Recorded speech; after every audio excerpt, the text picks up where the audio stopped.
topics and opinions expressed in the following show are solely those of the host and their guests and not those of W4CY Radio, its employees, or affiliates. We make no recommendations or endorsements for radio show programs, services, or products mentioned on air or on our web. No liability, explicit or implied, shall be extended to W4CY Radio or its employees or affiliates. Any questions or comments should be directed to those show hosts. Thank you for choosing W4CY Radio.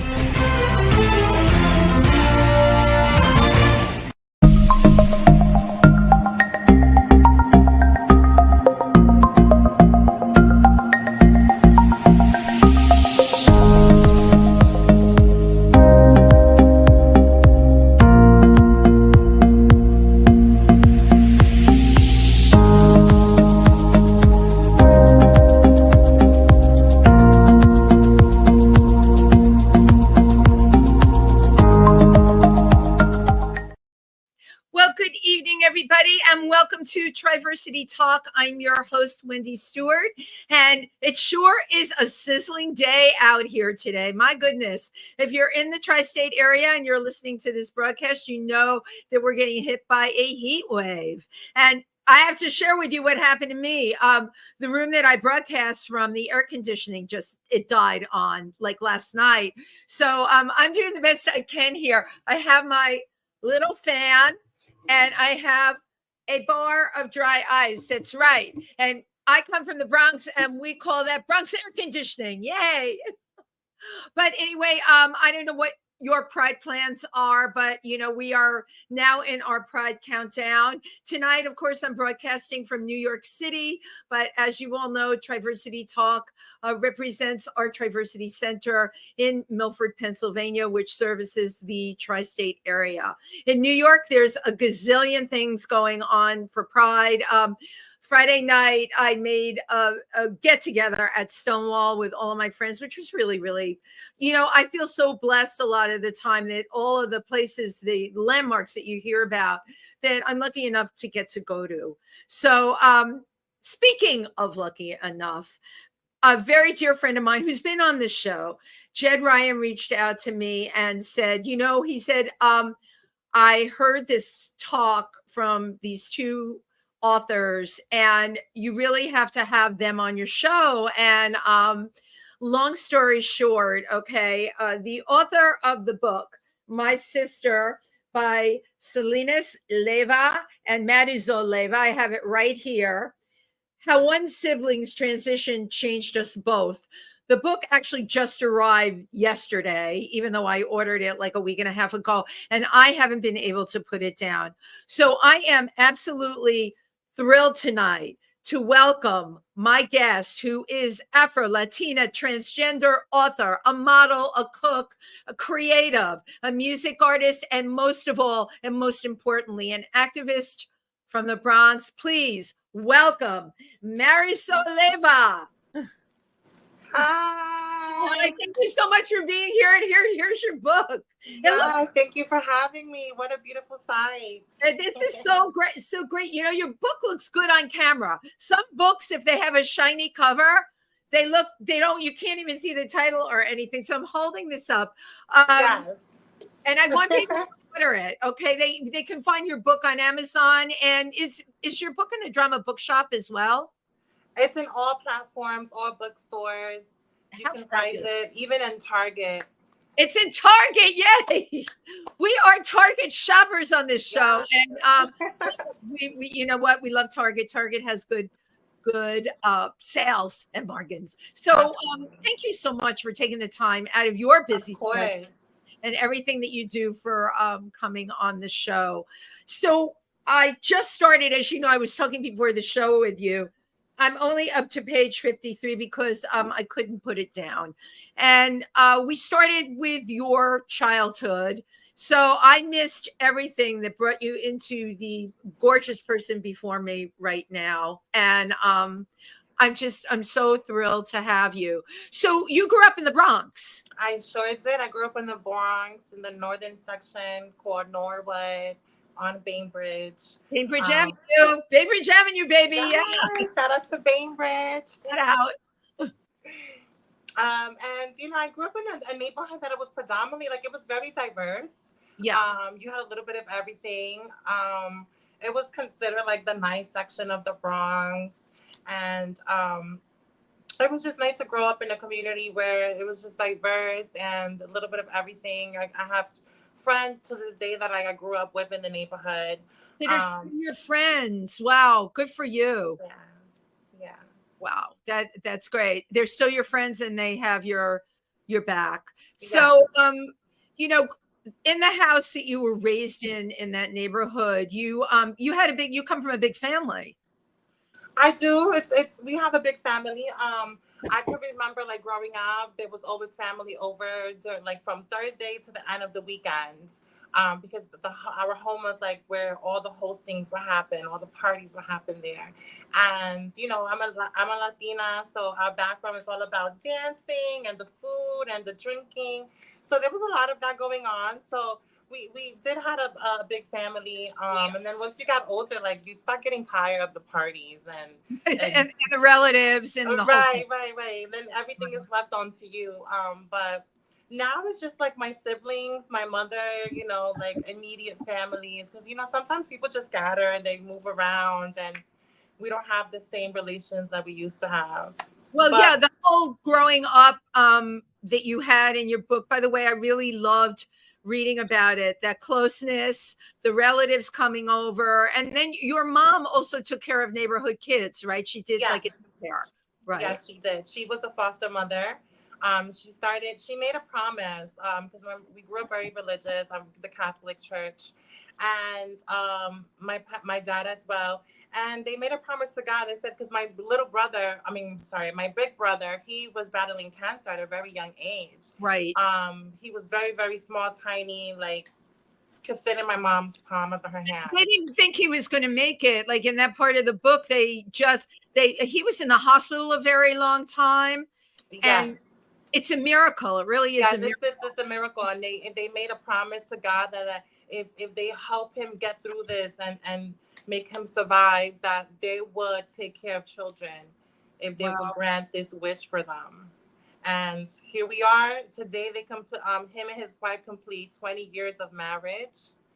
So wow, isn't that something? It's very possible. You just have to believe.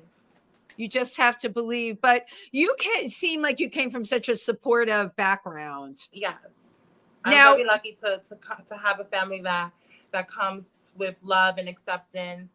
Right. Of course, it didn't happen one day to the next, right? Because I want people to understand that, like, it's a journey. It's also a transition for our family members, our siblings, and it definitely takes time. And it's when you look back at it, I wouldn't trade it anyway because we've been able to learn from each other. Right. And you know, that is priceless. Well, I know, like in the book, you mentioned you loved doing your sister's hair, and she loved having you do her hair, but you had to hide that from your father, right? So Latino men, that whole machismo thing, what was that like for you? It was almost like living a double life, because it was like when the men were around, it was almost like, okay, it's time to bring it down. You know what I mean? Like, get back into character. Like, that's not what you're supposed to be doing. But when they were not around, I was allowed to do those things. You know, like my mother and my sister shield me with allowing me to do those things because they saw the joy that it brought me. Right. Well, it seems like, you know, you come from a Catholic family, but that they were very accepting. Not that Catholic people are not accepting, but, you know, things like transition, gay, any of it in a strict Catholic family is always a challenge for the person that's growing up in that family. It's interesting, on this show, I've had so many people from Catholic backgrounds, and you're very lucky because, you know, you're still with your family. You know, I don't have to tell you, there's a lot of people, especially in the transgender community. My God, that my friend Simone, who listens to the show all the time and who's an amazing, Simone Krause is an incredible speaker on a transgender journey and transgender issues, and she talks a lot about chosen family. I think you were very lucky, Marizol, that, you know, you had this family behind you. Yes, absolutely. I mean, you know, So when you get into the book, you're gonna get deeper into the book, because at one point I had to find chosen family as well. But the good thing about it is, like, the the the grateful part about it is that I still had them, right? Like, I still had my family there to support me, even with the decisions that I've made in the past. We were still able to rekindle, and build a relationship again. Right. So I got to experience both sides of, like, what that looks like for someone who may be under the LGBT umbrella. Because there's some that don't have support, and then there's some that get disowned because of religious beliefs, and because Many. their parents don't condone any of that stuff. And so, being that I left at the age of 17, going into 18, I had to, like, build a chosen family of support, right? And throughout that journey, there were friends that helped me, that let me stay in their, under their roof, and let me sleep on their couch, because at one point I really had a steady home. You know what I mean? So you did have So, some chosen family then along the way. These were yes, your yes, and friends. through those Yes. experiences, I learned what it felt like, what it feels like, what it looked like when someone isn't that supportive of you. Or because a lot of these people that I had the opportunity to get to know didn't have support from their family members, Of and course. they would share their stories with me. And there were times where I missed Christmas and Thanksgivings and all the holidays the same way they would. And we will be breaking bread together, celebrating together, where I used to stay at the shelter. Wow. So it really opens my eyes, and the experience that, LGBTQIA members experience when they don't have family support or love or acceptance. It's Well, important. yeah. So, being that I didn't get to read the whole book, it'd be great if you could take me through some of this. So you went to a shelter when you were 17? Yeah, so not necessarily directly into 17. Like, I remember being asked to, like, I was being told, like, these are some options, you can go to a shelter, but my thing was, like, I'm not doing that. Right. I'm scared to do that. Like, I was really afraid of doing that, because, like, Of I came course. from. Did your parents ask you to leave at one point? Is that how did this come about? No, they did not ask me to leave. It was not under their control, because of what I did. It was not under control over you know, the court system. Okay. So, being that there was an investigation being involved and stuff, I couldn't be home. So it was never about, like, oh, you're leaving home because you're trans. No, It was never that. it was never that. It was, I was at a place that it was, like, a very dark place, and I was just in my rebellious stage of, like, I found myself, and Right. now I'm just, like, ready to take over the world. And I really didn't even know what that looked like. You know what I mean? Like, until I realized, like, okay, this is not what it seems like. There's some obstacles here.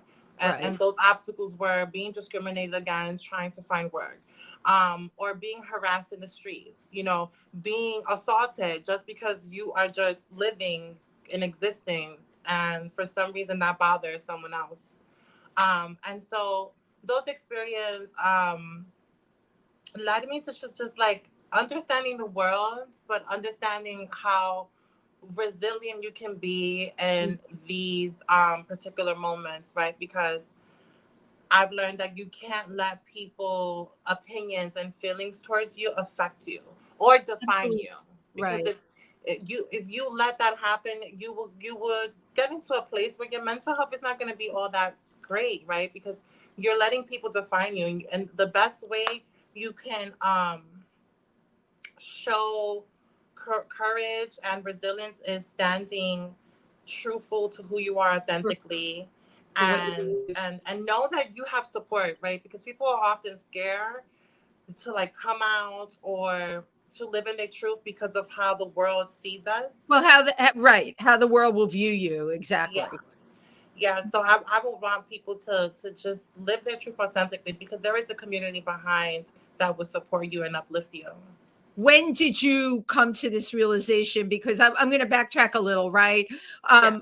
many kids go through the rebellious teen stage, right? Yeah. Some run away, they steal, they do all kinds of things. Okay. I call it testing the waters.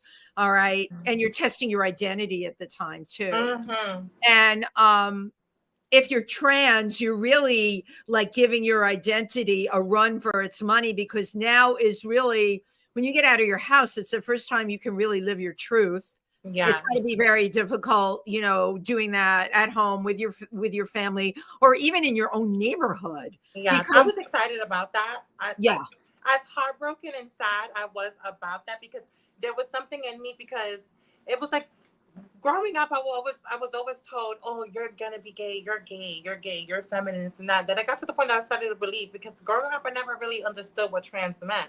I just saw what the representation they gave us on like the Mauries and the well, Jerrys. you know, the gay category is the first category. It's the easiest category for a lot of people to, you know, to deal with. Okay, you have these mannerisms, you act this way, you're gay. Exactly. But and now, so I heard that. I heard right. that my entire life, from not just from some family members, but also like in school, like navigating through school and stuff, and the children, and just like always teasing me about it. And it got to the point that like, I guess I'm gay, because then like I'm like, I come at 16, I'm coming out as gay. And you know, I remember my sister asking me, "Do you want to be a woman?" And so when she asked me that, I felt kind of close. I wanted to say yes to her, but I felt kind of close, because I'm like, I didn't want to be judged because of what I would see on TV. And Right. is this what she's going to think about me? Right. So I was in a place where I'm still finding myself at 16. At this point, I'm familiar with trans, and I've met someone who was trans that at first I didn't know. And the way we connected was just so beautiful, because I feel like it was just meant to be. She was put on a path to show me that, no, we're outside, we're here, we exist. And I'm a prime example of that. And it's so funny, because I gravitated to her from the very beginning. I didn't really, without even knowing, didn't understand why. And then one day, I talk about it in the book, where we all like gather up together at the village, at the famous Chinese store before you meet the pier.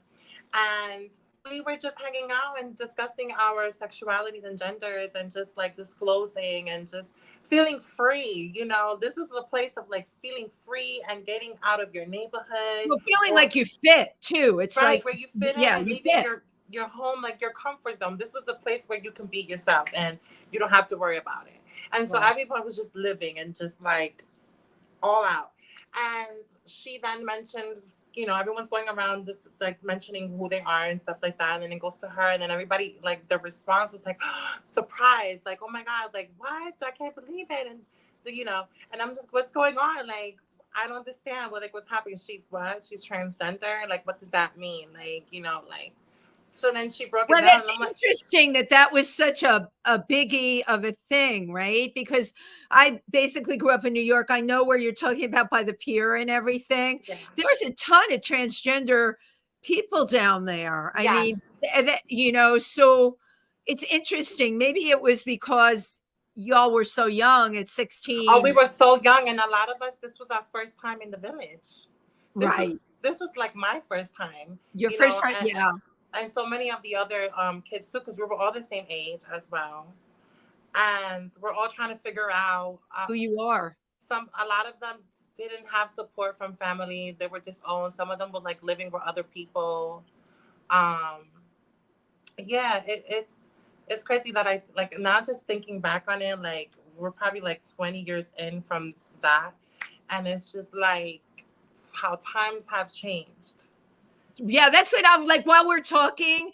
Like, did you see the movie The Stroll? Do you know what The Stroll is? Oh my God. So my friends were Egypt, Labeja, and a bunch of other my friends that are still alive, right? Yeah. Were in that film. And even from when they talk about the early days, right, down at the pier, which is even way before you, right? The 70s and 80s, it was like a whole other thing. And, you know, when Egypt talks about those times, and I just know Egypt, we've done shows together, and I can't believe things were like that, what she describes in those days, you know, because it's so different now. It's really so different now. Well, I shouldn't say that. It's so different, but yet it's just as treacherous.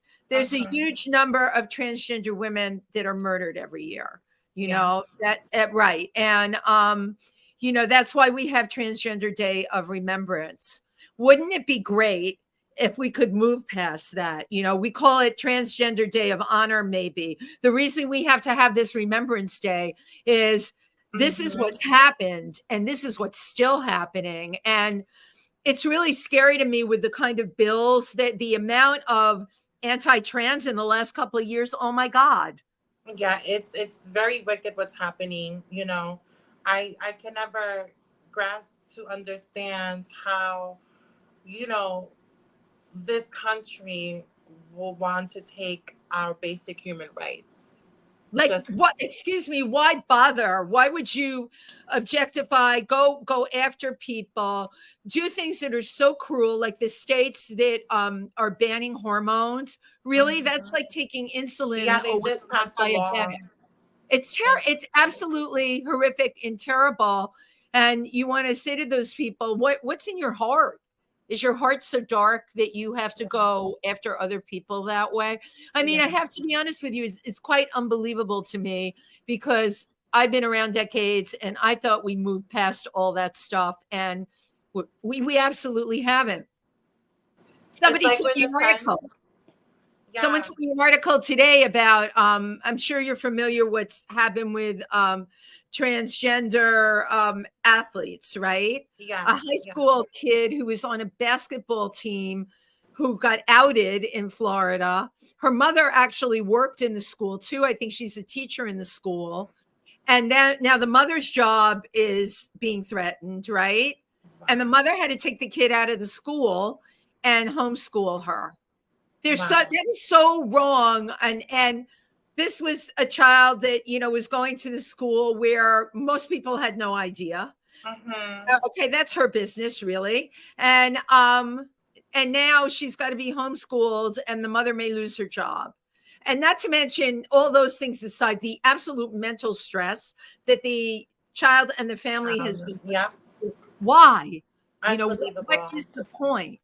Yeah, it's almost like Because they don't want us to live our lives. Like, it's like, oh, we're not allowed to go to school authentically like ourselves, and it's just like you're stripping this child away from her education because of who she identifies. That's really messed up. I think that a lot of the times when it comes to these political views, and I try not to get into the political stuff too much, but I feel like it has come to a point where, like, they're using us as a scapegoat to pretty much just like demise like what they're doing and what's going on in their side, because a lot of the things they're be doing, it's never really addressed, right? And when we talk about the children, and without me getting really deeply into it, they never really address those things. And you can bring up the church and all those things, and then they try to use us as like we're these type of human beings who are out here hurting people, and that's not happening. They're using us to just like kind of like point the finger when we're just happy. We're happy people just living like. Exactly. It's like, to me, it's like a crazy point. Okay. It's like taking all the people that have red hair in the United States of America and pointing a finger at them and say, oh no, that's wrong. They're all redheads. And objectifying them because of it. It's Right. just, it really is completely wrong. So, I mean, as an activist, what do you think can be done to turn this around? You personally? I think one of the things that we can do to turn this around is that people need to start becoming more active with their voices. If you have trans friends, siblings, um, colleagues, community members, whatever that looks like, please show up for us. Speak up, Thank you. because like the voice does not only come from inside the house, it comes from outside of the house as well. Because when you really look at a culture wise, like Right. LGBT has contributed to the culture itself when it comes to fashion, music, Oh my God, entertainment. it's everything. It's everywhere. And so all we ask is that you give us the decency of respect and human rights, and that when you know something is wrong and what's right is wrong, stand on it. Yeah. Right? Stand on it. We're living in times where we can voice our opinions, we can speak up, and it's okay to do that. I think that sometimes people are scared to speak up. Because of People are sheepish, sheepies, yes, and they are afraid to speak up because they're afraid about how they're going to be judged by other people. absolutely, You know, absolutely. And I but think the more we share stories, the more like this is why I'm so happy to see like members and allies like shows like yourself, Triversity Talk, and other podcasts and other movements that are really just sharing stories because it's important so people can really understand that this is not what you think it is, but here are the stories for you to really understand the intersectionalities of our experiences. oh, believe me, I am completely about sharing that out there. And in terms of the transgender community, any chance I get, and if someone, of course, is an activist or has some kind of platform they're trying to promote, I'm right there because it's going to be your words, right? Our words that get out there and change minds. So you decided. I want to know: did you or your sister decide to write the book, or was it a collaboration? Like, what happened? What was the catalyst to So make this book it's happen? so funny because I literally like like as I'm living life as a young teenager and all these experiences, I'm like, oh my god, my life is like a book. And who knew that me saying this over and over in my mind with all these different obstacles that I went, that I was manifesting that, right? Which is just like subconsciously having it, just having the thought lingering there, like, oh my God, like my life is like a freaking book because all these things that were just occurring, it's just like, you know, it's not what the average, not what I say the average, but it's not what someone else most likely will experience because there is an experience with transness. It's all about it comes with how the people treat you, how they discriminate you, and a lot of us are experiencing that. And so my sister came to me, you know, she's on the hit show Orange is the New Black, right? It's kicked off. You have a show with so many amazing backgrounds of women and Right. And culture. let's just applaud your sister for a minute. Yes, That's right, yes. because she went to LaGuardia High School, performing arts. And, in the book, she talks about how a lot of the time she felt ostracized, right? Didn't fit in. And I mean, look, look at where she is. That is Yes. success. That is such Yes, a hit shout show. out to my sister. So you know, she came to me. She has built this amazing career for herself, and this show that's such a hit. And now she has like a platform. People are listening. People want to hear from her. Yes. You know, the conversation with transness has started. Shout out to Laverne Cox for doing that, right? Because she was Well, the yeah, first. but right. Laverne was the originator of it, and I mean, let's just once again thumbs up to that show for putting people out there in a way that hadn't been done before. Haven't been done before. Exactly, exactly. I could just remember the day when I saw, like, I obviously knew about the show, and my sister talked to me about it before it came out. And I could just remember thinking to myself, like, oh my God, this is like history being made right It now. Like, is. history is going to be made. This is going to start a conversation that I always dreamed about of like just seeing trans people being able to fill in these spaces that often you wouldn't see them be filling those spaces up. And to see Laverne Cox on this hit show and being a series Absolutely. regular, not having to play the prostitute, not having to pay the one that got unalived because she was trans or because she didn't disclose she was trans. These narratives that they pull and run with when that's not really the actuality that's happening in our lives in Right. reality. And so my sister came to me and she's like, hey, like, so she was inspired by an article that was run on Vanity Affair for, Vanity Fair article. Okay. yes, that it was done for Caitlyn Jenner. Okay. And so the way the article was being discussed about her was like it was almost like glamorizing the trans experience. Oh my God. Yeah. Okay. First of all, thank you for bringing that up. Okay. Because in Vanity Fair around the same time and in billboards, they were doing advertising. I think it was Gap did a whole campaign, right? Yeah. And they made everyone, all these trans couples, oh, they're gorgeous. Look at them. Isn't that exotic? Isn't that great? And I thought this is such BS. Okay. That's Mm-hmm.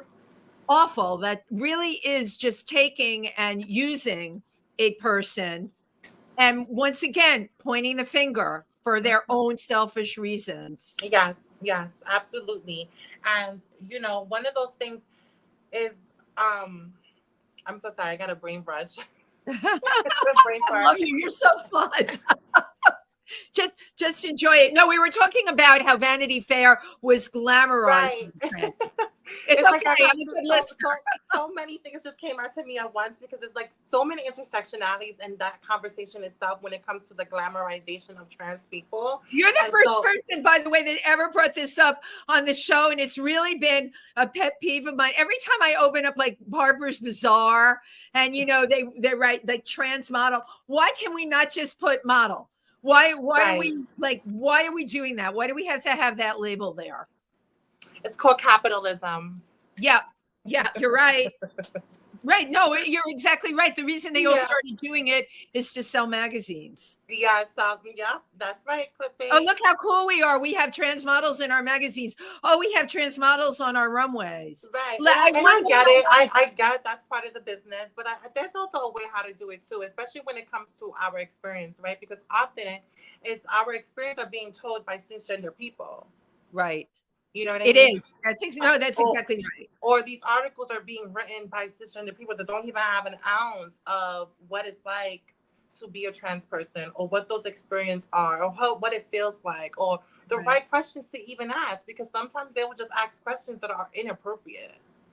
You know? Oh, I have found when I've been in groups, and even when people ask me, because I'm like a translator sometimes, the stuff they ask about what's going on, I'll be frank, between someone's legs. Why on earth would you what has that got to do with anything at all on the face of the earth? You're right. Completely inappropriate.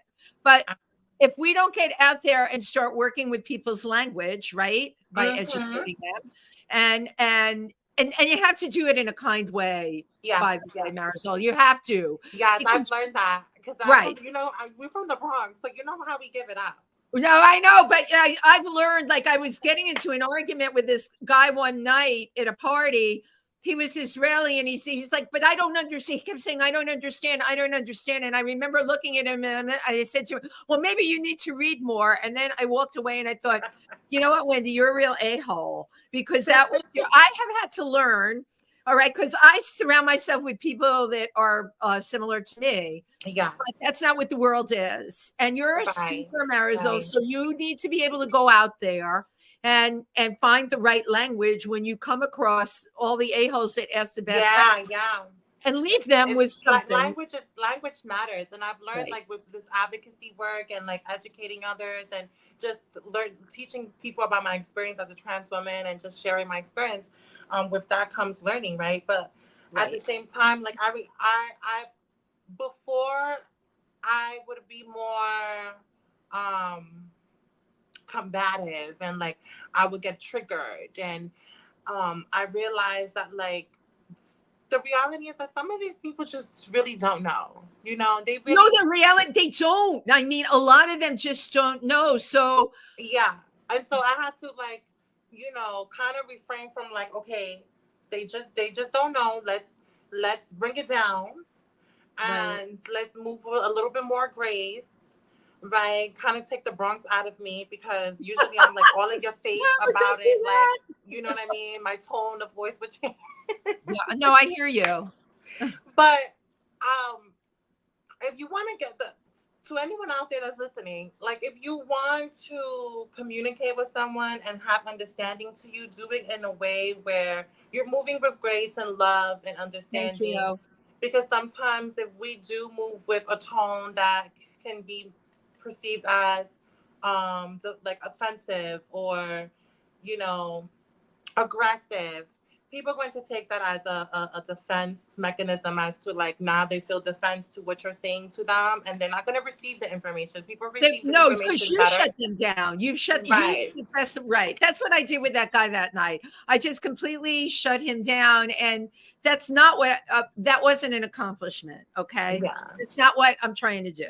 But you know what? You live and you learn. Yeah. I think a lot of our conversation has been about being an adult and being trans, right? So the huge growing population of small children, of which you were once a small child, that are actually trans, okay, and whose parents are supporting those kids. So I've gotten into this with people. They're like, well, I don't think that's right or whatever. And I'm like, I've been around some of those children, and and you were one of those children. You completely identified with quote unquote the female things, right? Mm-hmm. The clothes, the dolls, all of it. If your kid is doing that, you get behind your kid. And now I have to say, I've met a lot of parents that really are, and I think that's a really good thing. But Absolutely. it with, again, I'm talking small children. I'm talking like, like when you were 3 or 4, and Mm-hmm. you had a sister with Barbies in a blue and white bag. I remember that in I'm like, oh, a blue and white Barbie bag. Yes. Yes, the old school blue and red bag. Remember with the stripes? Yeah. Yeah, absolutely. And all those Barbies were in there, and you couldn't wait to play with them. The problem is, in society, people will turn around and say, well, you can't call it in a 3 or a 4-year old or a 5-year old. But I have to tell you, I beg to differ with them. I It's, agree. for the most part, not a phase. And It's not. it's not a phase. And the sooner, like in school, that we can start expanding the way we think and teach in the classroom, and are supportive, the better it will be for children to I have that agree. positive experience. And then of course, you get into the whole thing with, and again, I don't know what you were like at 13, but there's a whole hormone blocker thing. And Mm-hmm. I've talked about this with people. They're like, that's really wrong, deciding that the kid should, take a drug, right? A hormone. I'm like, well, which is wrong, right? If you identify female and that holds back the male characteristics that start happening, like you don't want to start growing a beard, getting a lower voice, any of those characteristics. If those hormones can stop that from happening, because being a teen, as you know, is hard enough, right? Yes, Right. absolutely. Yes. So if you can get support for your child in that way, and then the kid is 18 and is looking at themselves in a positive way, and then can decide what they want to do next. But you know what? I've gotten a lot of harsh disagreement from people that, I don't know. This is still Brave New World territory, unfortunately. Yes. Yes. And what I think about that is that, when it comes to someone else's body, right, especially them being trans, I don't think that it's okay for people to comment on things, especially when it comes to someone's parenting, on Right. what they should do or what they shouldn't do. Because one, you don't understand what it means to be trans when it comes from a biology science standpoint. A Right. lot of people can't tell you that because they just don't know. They're following the trajectory of the narrative of what they've heard, what they've been told, and what they've been taught. That's exactly right. you know so I would want people to actually sit back, you know calm themselves, and maybe like do some research, ask people around, get more familiar with the community, and try to be more understanding and warm up to the idea of something that you have been, so because I believe people are confused about it, but then Yeah. you can't be confused about something and then speak so cold-heartedly about something that you know nothing about, and then you're saying that that's what it is. Oh, excuse me, but that social media really empowers you to do that. You go on a social media, the things that I've read on, the anti-gay sites, and it's just really, really terrible, Yeah. absolutely awful. You know, um, I it's listen, you're what we call an ambassador, right? Or a speaker. If you're going to be a person that's going to make a difference. So tell me about your 5-year plan. My 5-year plan, oh my goodness. So I definitely see myself having another second book. This book would be totally, completely different. It would be a cooking book. I love to cook as You do well. love to cook. Yes, I love cooking. Oh my Um, God, cooking horrifies me, but that's okay. We're talking. So you want to do your next book about what's a pleasure for you. yeah, it's something that's a pleasure to me, something that has also been very therapeutic as well in my journey of finding myself and bringing me zen and peace. And just allowing me to create and bring it into reality, that just brings me so much warmth, and it just brings me life and peace. So, I want to share that with the world, that you can be able to find those things in cooking and creating something that you're going to end up eating at the end, right? And you're going to enjoy, whether it's for yourself, your loved ones, hosting. It's all about bringing people coming together. Well, it's about love, okay? But here you said it, that brings you together, and then you're going to eat it at the end, and that's where it falls apart for me. It's like all of this. So if I make something, let's just say I make an object, a piece of pottery, right? I want to be able to stick it on a shelf and see it at the end. If I write a book, I want to be able to have that book out there. All right. I have a product, a book, but something, you just said it, the thing that you put all this time into, right? And everyone's excited about it, and you're showing love and bringing people together, but then you eat it and it's gone. Mm-hmm. Yes. So that's one of my plans for my 5-year plans. Also going with my music, being on the billboards. I'm a Latina artist. So I want to talk about your music and being on billboards and that part of your life, which I don't know anything about other than there was a little bit about it in your bio. Yes. So I've been doing music for the past 4 years. The moment I started writing our book and going to the studio to record our audio, because it's also available in audio in our voices. So your book that's very important, because I know people that like driving and listening to books. Absolutely. Exactly. And the book is also available in Spanish for the Spanish readers out there. Right. And so, around that time, I was a streamer, and very popular streamer on this app called Live Me. Shout out to Live Me. And I would go on there, and it was just kind of like my escape of like things, and just connecting with people and just sharing stories. And I'm 420 friendly, so we would do a lot of 420, and we would do freestyles. And this was just a way of just having fun, right? Like, this wasn't something that I was thinking about, like, oh, I want to do music. I'm just having fun. I'm entertaining my audience. And so this became like an ongoing thing. It became consistent. Like, people were enjoying it. So I'm like, okay, this is going to be like the niche for the lives when I go on live. And so we continued doing that. And everybody, like, the responses I was getting was just like, are you positive? They were so positive that I was like, oh my God, like, do I have something that I never knew about? And then people are just telling me about it now, because I'm just having fun with it. I didn't think anything of it, right? And so during my process of writing the book, like, I'm in therapy as well. I put myself in therapy because I was living a lot of moments that I've never really like took on and faced on face to face with. And so I knew that I had to get on therapy when I started writing this book. And so one of the things that I learned was just like coping mechanism, finding other ways that can find fulfillment and just ease your minds of whatever those thoughts you're having. Mm-hmm. And so one of the things that I've admired from music artists is just like writing their pain, their hurts. Absolutely. And I was like, you know what, here I am writing a book. Why don't I write a song? And then the voices from the lives telling me, girl, you should pursue music. Oh my God, I thought you did music. So I'm like, let's try something out here. Because that night, I remember calling the suicide hotline because I was going through it.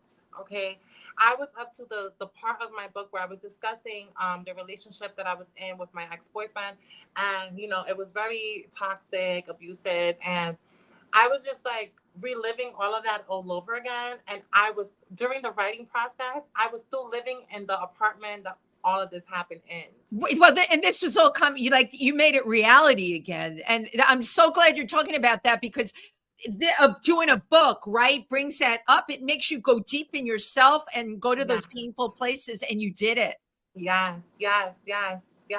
This book has been life-changing. It has been so healing for me, life-saving as well, because I get that, right? I really didn't have the tools on how to like speak on the things that have like hurt me and express my feelings in a way that are like healing. And to be able to hear myself say it, right? And also just writing it also is a different form of just like reliving it as well. So I remember that night was like really tough for me, but I was not giving up. I was not allowing those feelings and emotions that I would use to allow get the best of me and then turn into things that were unhealthy habits. Right. So I said, no, we're going to do something here that's positive. We're going to take this from this negative situation. We're going to turn it into a positive. And I said, let me write this song. I wrote the song. I recorded it on my phone. I got on the app and I performed it for them and they loved it. They loved it. And I also felt good that moment when I wrote that song because I was no longer feeling how I felt in the beginning. Right, so because you were inspired and you did something for you. All right. You know, I mean, you're talking about a lot of stuff. When you do a book like this, and again, I told you, I connected with your book immediately and couldn't put it down. And I'll have it done by, you know, I'll be up reading it again tonight.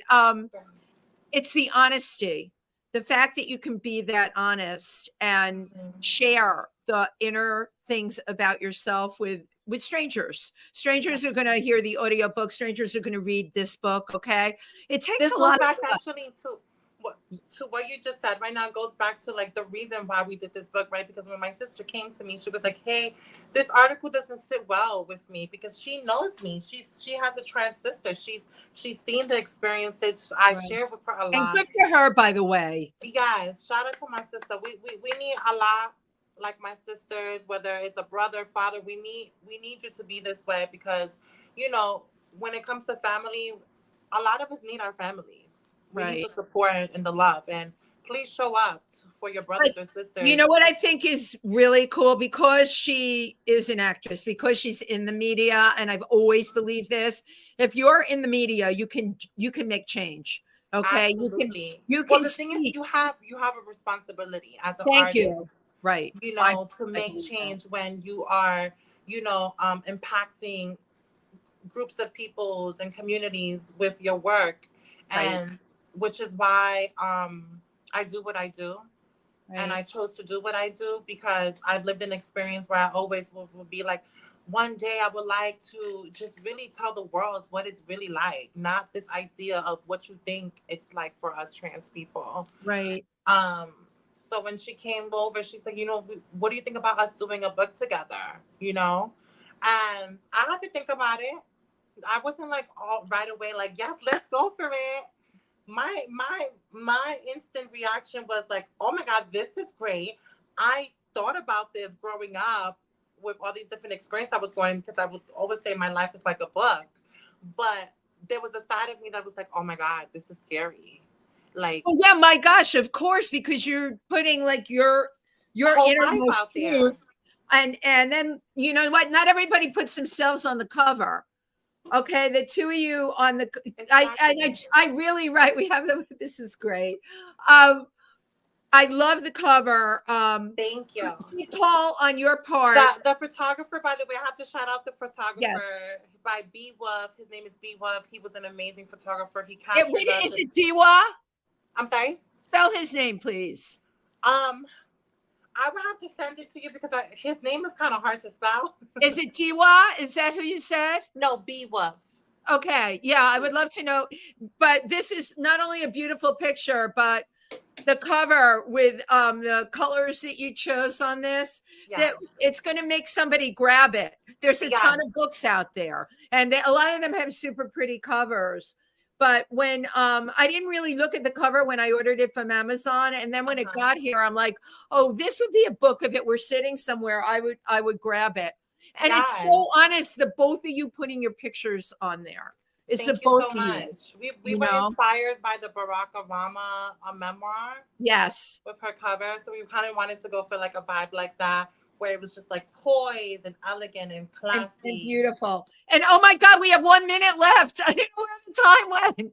Oh my God, we can continue talking. We could continue. Yeah, I could talk to you forever. So people can find your book everywhere. And what else do you want to tell people? Being that it's Pride Month, happy Pride Month to everyone. For those who are still figuring themselves out, I want you to know that you have a community behind you who stands with you, who loves you, and who will uplift you. To those who are confused about understanding who we are, I give you grace to just be understanding and be more loving, and let's move more with being more empathetic with one another and Thank you. respectful with one another. And yeah, love wins. And in the end, love wins. I always take a picture. Hold the book up. Just don't cover your face with it, okay? I always take a picture at the end. Beautiful. Yeah, you're perfect. You are a cover girl. Look at you, got it. You hold it up a little That's part higher. of my 5 Hold year it up dream. one more time. I just want to get it. Yeah. Thank you. Thank you so much, Marizol. Thank you. And thank you so for much, writing this Wendy. book. Happy Pride to you. And you know, have an shout out amazing to year Chad. ahead. Shout out to your friend Chad. Also, Chad, love you so much. You Jed Ryan, we love you. Yes.